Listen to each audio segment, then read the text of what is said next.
A billionaire heiress crashed into his world on a Tuesday. She did not know he held the key to her father's last secret. Eleanor Vance considered the mountain an asset. It was a line item on a balance sheet, a variable in a profit projection. The air, thin and sharp, was a commodity to be bottled and sold as an experience. The ancient pines were future lobby decorations. Her helicopter had set her down on a designated peak, a sterile circle cleared for just such arrivals. From there, she had insisted on walking. Her team had advised against it.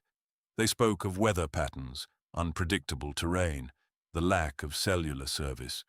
Eleanor heard only excuses, the timid bleating of employees paid to anticipate problems, not to have vision. Vision required seeing the finished resort, the infinity pools reflecting the granite cliffs, the five-star restaurant where the wild view was the main course. It did not require sensible hiking boots. Her Italian leather shoes, built for boardroom dominance, were ill-suited for the task. A loose stone, a moment of misplaced confidence, a sharp, undignified slide. That was all it took. The world tilted, a nauseating spin of green and brown and grey. Her ankle sent a flare of white-hot protest up her leg. Then came the rain. Not the gentle, predictable rain of the city, but a sudden, violent assault. The sky turned the color of a bruise. Cold soaked through her tailored blazer in seconds. She was an acquisition gone wrong, a hostile takeover by nature itself. Panic was an unfamiliar, unwelcome emotion. It tasted of iron and earth. She pressed the emergency call button on her satellite phone. Nothing. The signal, like her authority, had vanished. She lay there for a time that she couldn't measure, the rain washing the arrogance from her face.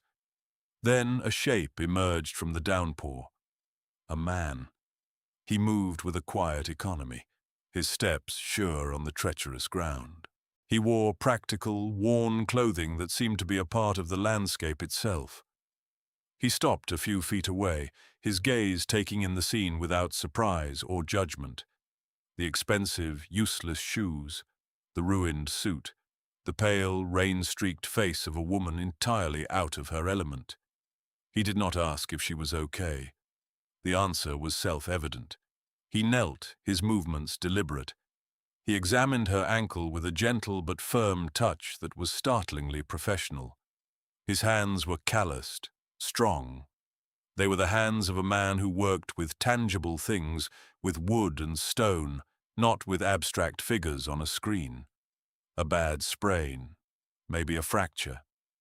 He spoke the words quietly, a statement of fact.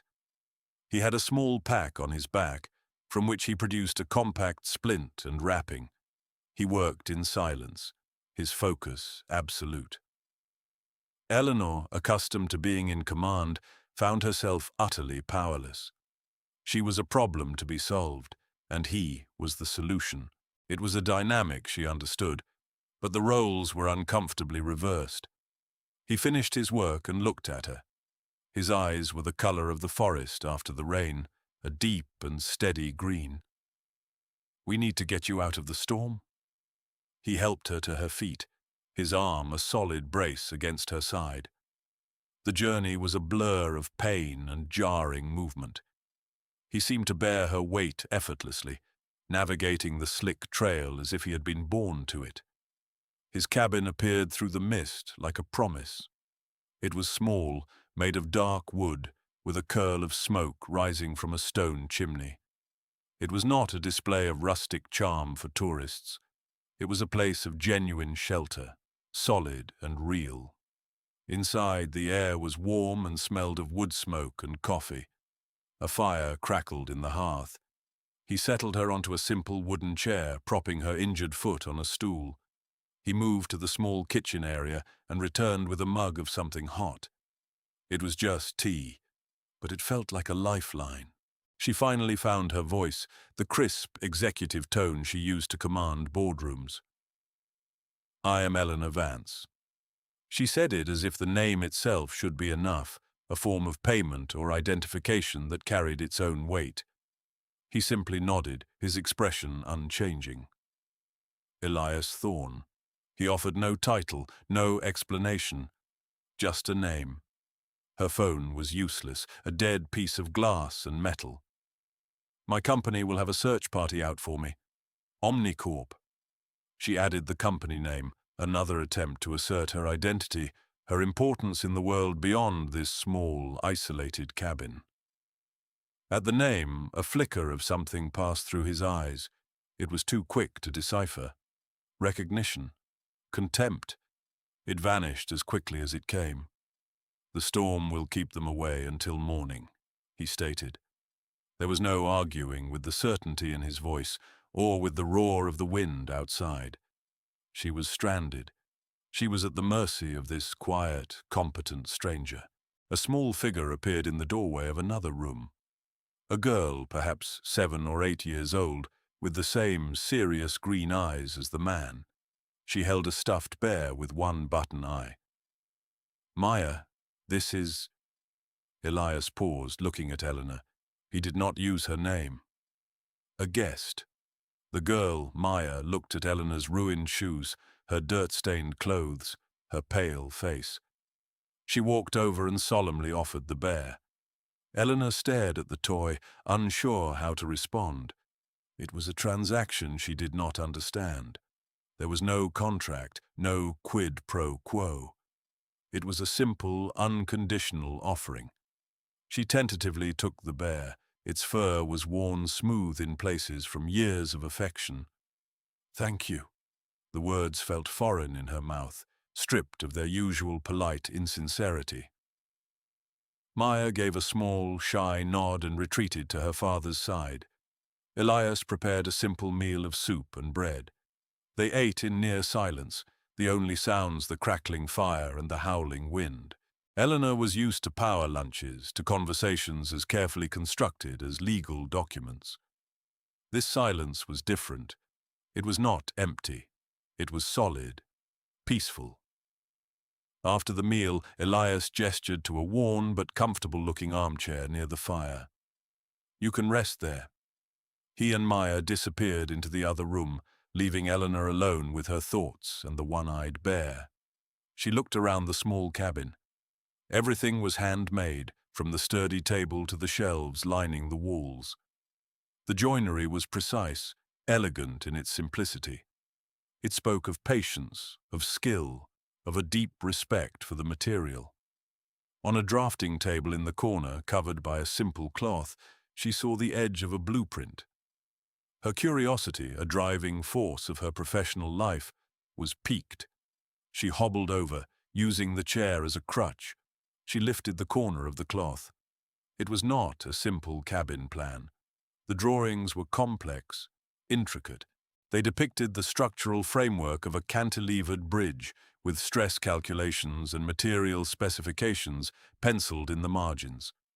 The handwriting was neat, precise. The work was sophisticated, brilliant even. This was not the work of a simple mountain guide. She let the cloth fall back into place. Elias Thorne was a puzzle, a man who lived a life of deliberate simplicity, but possessed a mind capable of immense complexity. The next morning the storm had passed. The world outside was washed clean, sunlight glinting on wet leaves. Elias was already outside, splitting firewood with a rhythmic, practiced ease. The sound was steady, reassuring. Maya sat on the porch steps, drawing in a sketchbook. She looked up as Eleanor emerged, leaning on a makeshift crutch Elias had carved for her. The girl smiled, a rare and genuine expression that transformed her serious face. She tore a page from her book and held it out. It was a drawing of the mountain, not as a landscape, but as a giant, sleeping figure. The trees were its hair, the cliffs its face. It was a work of surprising perception. "For you," the girl said softly. Eleanor accepted the drawing, her hand closing around the page. It was another gift, another act of pure, uncalculated connection. It felt heavier than a stock certificate, more valuable than a deed. A short while later, the distinct thrum of a helicopter broke the morning silence. Her world had found her. Her security team, led by a man named Davis, landed in a nearby clearing. They were relieved, professional. They offered Elias payment, a thick envelope of cash. Eleanor watched as he refused it. He did not look at the money. He looked at her. It was not necessary. His gaze was level, unreadable. Eleanor felt a strange pang of something she could not name.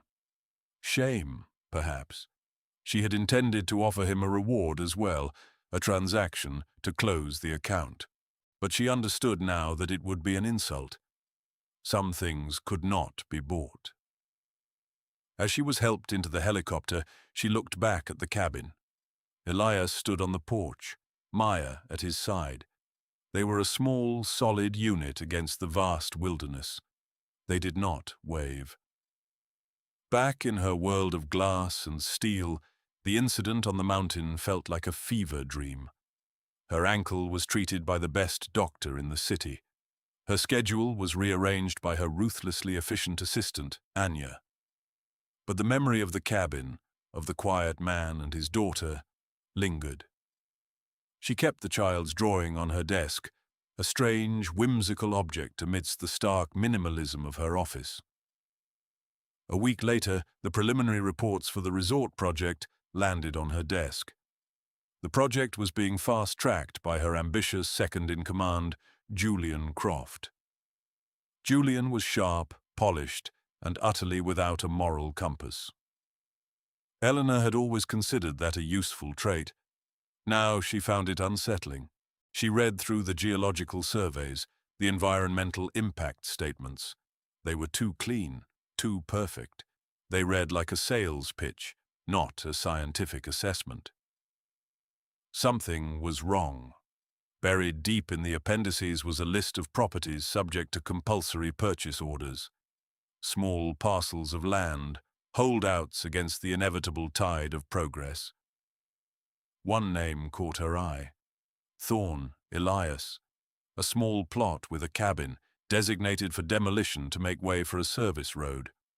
The file included a personnel memo. Elias Thorne was also a seasonal employee of Omnicorp's forestry division, a trail maintenance supervisor. His contract was due for termination, effective at the end of the month. The reason cited, redundancy due to the upcoming development. She, Eleanor Vance, was about to destroy the life of the man who had saved hers. The irony was a bitter pill. She felt a cold knot form in her stomach. This was not just business. It was personal. She called Julian into her office. He entered with his usual confident swagger, a shark sensing blood in the water. He assumed her injury had weakened her, made her vulnerable. He was mistaken. She gestured to the report. The geological data seems optimistic. Julian smiled, a flash of white teeth. We hired the best, Eleanor. They assure us the site is perfectly stable. His reassurance was too smooth, too practiced. She tapped the page with the list of properties. And these landowners, have they all agreed? Most have. The few holdouts are a formality. We have the legal leverage to push it through. One of them, a man named Thorne. He works for us.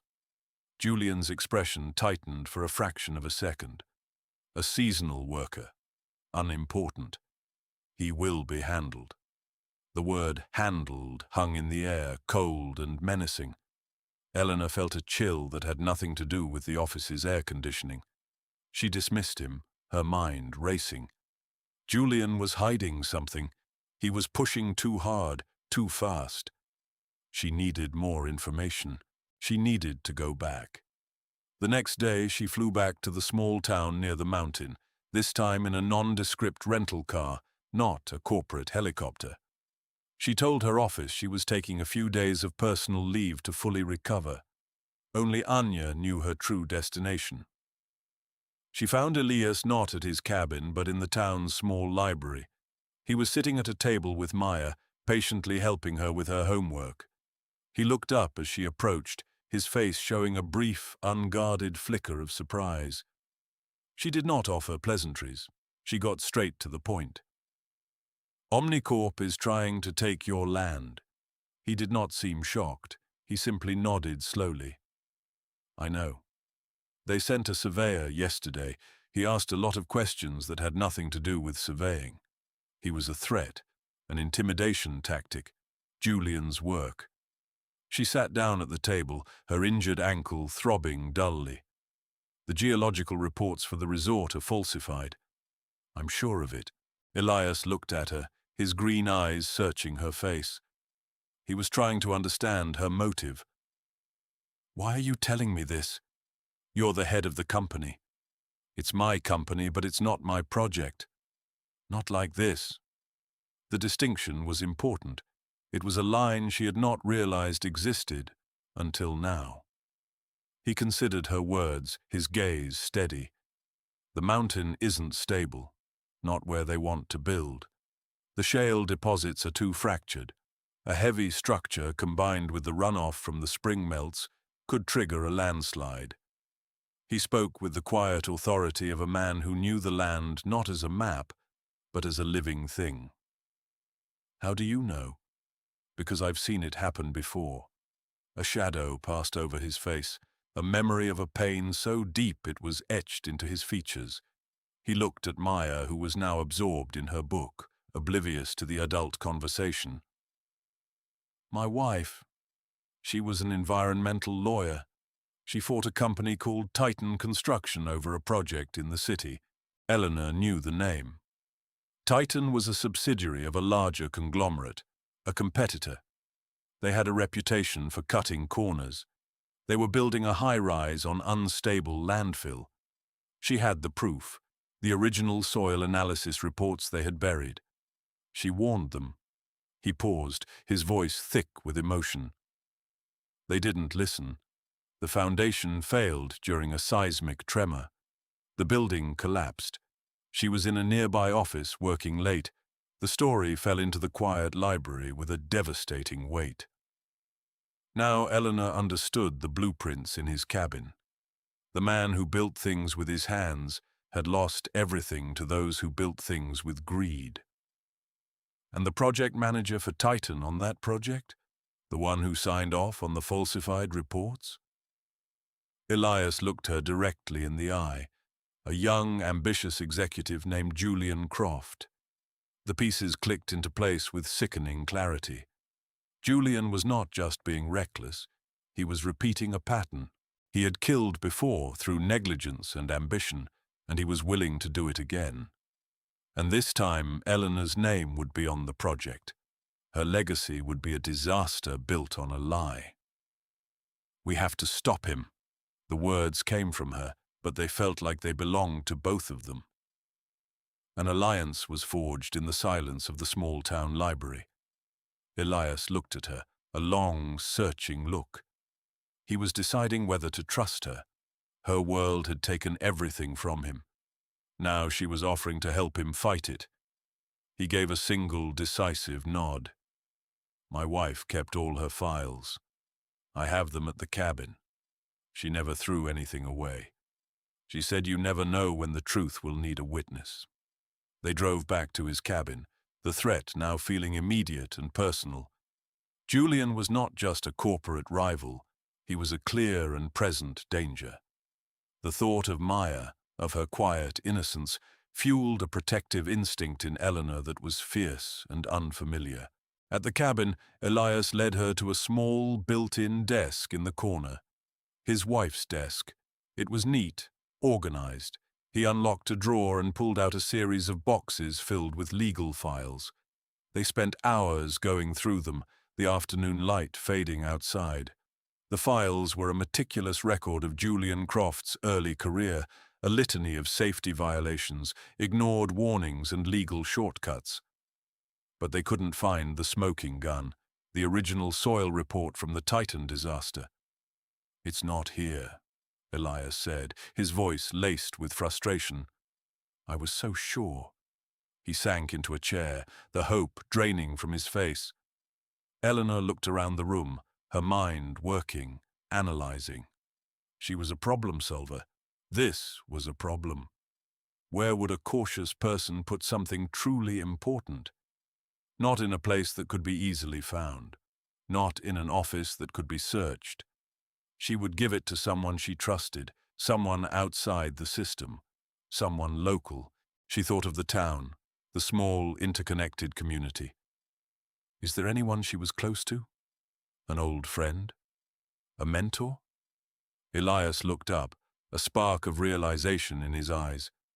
Martha Jacobi. She ran the local diner.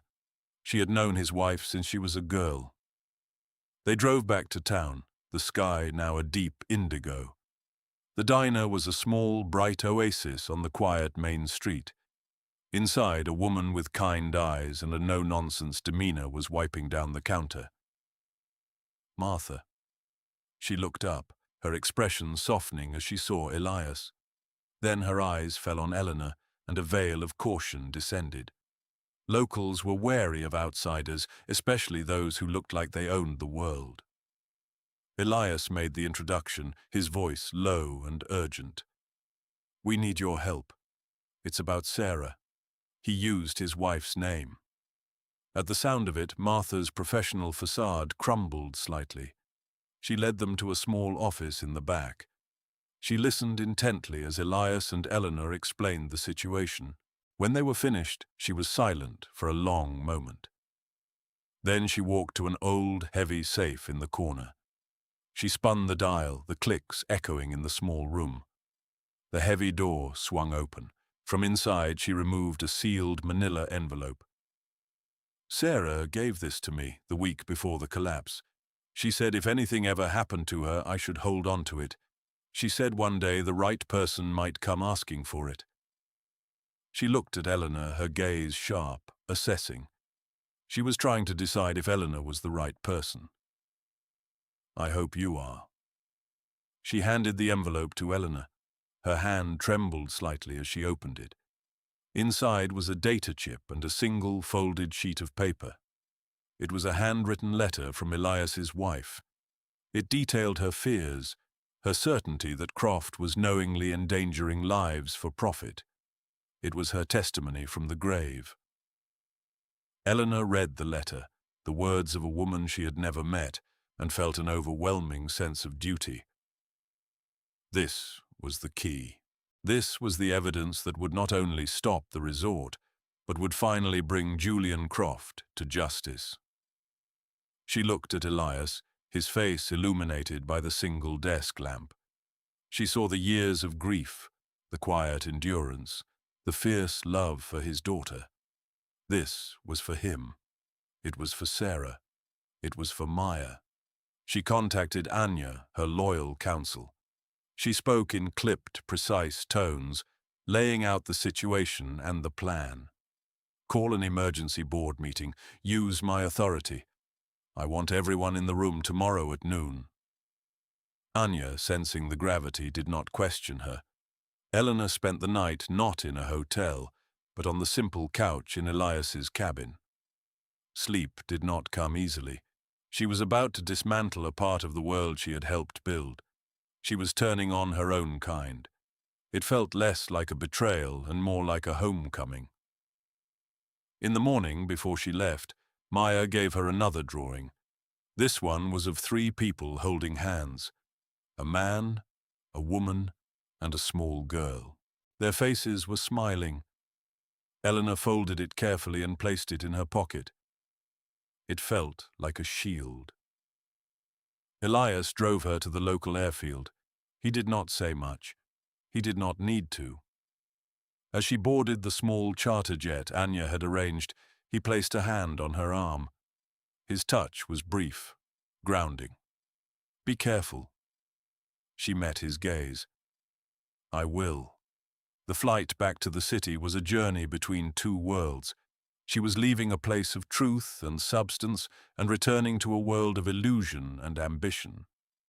But she was no longer a part of that illusion. She was armed with the truth. The boardroom at Omnicorp was a cathedral of corporate power. Floor-to-ceiling windows offered a panoramic view of the city, a kingdom she had once believed was hers. The long, polished table reflected the grim faces of the board members. Julian Croft sat at the opposite end, looking confident, triumphant. He had called this meeting to announce her removal on grounds of mental incompetence, citing her erratic behavior since her accident. He had no idea what was coming. Eleanor walked in, not in her usual power suit, but in simple, practical clothes. She was not there to play their game. She was there to end it. She let Julian make his case. He spoke of her instability, her sudden and irrational opposition to the company's most profitable upcoming project. He painted her as a liability. The board members, men and women she had known for years, shifted uncomfortably. They were creatures of profit, and Julian was promising them a feast. When he was finished, a smug silence settled over the room. Eleanor did not rise. She remained seated, a calm center in the storm she was about to unleash. "Thank you, Julian." Her voice was quiet, but it commanded the attention of everyone in the room. She placed a small projector on the table and inserted the data chip. The first image that appeared on the large screen behind her was the original damning soil report from the Titan construction site. A collective gasp went through the room. Julian's face went white. "This report," she began, "details the catastrophic risk associated with a project overseen by Mr. Croft a decade ago. A project that resulted in the deaths of 17 people. She then projected the second report. "And this is the geological survey for our own mountain resort. The raw data. Not the version Julian presented to this board. The data showed the same instabilities, the same fractured shale, the same unacceptable risk. He was not just making a mistake. He was repeating it.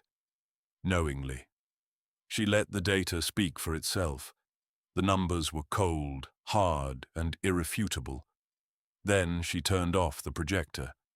The room was silent, save for the sound of Julian's ragged breathing. Eleanor's voice, when she spoke again, was clear and steady. She read the letter from Elias's wife. The words of the dead woman filled the sterile boardroom, a voice of conscience from beyond the grave. It was a powerful, heartbreaking indictment. When she finished, the silence was absolute. The door to the boardroom opened. Elias Thorne walked in. He was not dressed for a boardroom. He wore the same simple, practical clothes he always did. He did not speak. He simply stood there, a silent, powerful witness to the truth. His presence was more damning than any document. He was the human cost of Julian's ambition. The board members looked from Julian's ashen face to Elias's stoic calm. The spell was broken. The illusion of profit at any cost shattered. Julian Croft was finished. He tried to speak, to bluster, to deny. But his words were empty, pathetic. Security was called. He was escorted from the room, his corporate empire crumbling around him. Eleanor looked at the faces around the table. She saw not victory, but a profound sadness. This system, a system she had mastered, was broken. It rewarded the ruthless and punished the principled. The mountain resort project is cancelled, effective immediately. She announced it not as a proposal, but as a fact. No one argued. Furthermore, she continued, the projected budget for that project will be used to establish a new foundation, the Sarah Thorne Foundation for Ethical Development. Its mission will be to fund independent oversight for large-scale construction projects. She looked at Elias. He gave a slow, almost imperceptible nod. It was the only approval she needed. Her final act as CEO was to recommend her replacement. Anya. Someone with a conscience. Someone who understood that the bottom line was not the only thing that mattered. Then she stood up and walked out of the boardroom. She did not look back. Elias was waiting for her in the hallway. They rode the elevator down in silence. The city spread out below them, a glittering monument to the world she was leaving behind. It looked cold, distant, unreal. Outside, on the busy street, the noise was jarring. She felt a sudden, overwhelming need to be back in the quiet of the mountains. "What will you do now?" he asked. It was the first question he had asked about her future. She looked at him, the man who lived by a simple, profound code. The man who had shown her what was real. "I think I'm going to learn how to build things." A small smile touched the corners of his mouth. It was the first time she had seen him truly smile. It changed his whole face, erasing the lines of grief and strain. It was a good place to start. 3 months later, a simple pickup truck kicked up dust on the road to Elias Thorne's cabin. Eleanor Vance was behind the wheel. She had sold her penthouse, her art collection, her shares in the company she had once run. She had shed the layers of her old life like a snake sheds its skin. She wore jeans and a simple cotton shirt. Her hair was pulled back in a practical ponytail. The only remnant of her past life was the faint scar on her ankle, a reminder of the fall that had set everything in motion. She found Elias and Maya not at the cabin, but in a field, mending a long stretch of split-rail fence. Maya saw the truck first and waved, a wide, joyful gesture. Elias looked up, shielding his eyes from the sun. He watched as Eleanor got out of the truck and walked towards them. She did not walk with the clipped, hurried pace of a CEO. Her steps were measured, deliberate. She had learned the rhythm of the land. She stopped in front of him. The air was filled with the scent of pine and freshly cut grass. He did not ask why she was there. He already knew. He held out a hammer. She took it. Her hand brushed against his. The contact was brief, but it sent a current of warmth through her, a quiet acknowledgement of a new beginning. They worked together, their movements falling into an easy, unspoken rhythm. Maya played nearby, her laughter mingling with the steady tap of the hammer against the nails. They were not fixing a boundary to keep things out. They were building a space to keep things in. A family. A future. As the sun began to set, casting long shadows across the valley, they stopped their work. They stood together, looking out at the mountain. It was no longer an asset on a balance sheet. It was a home. Some fences are built to mark where a property ends. Others are built to mark where a life begins.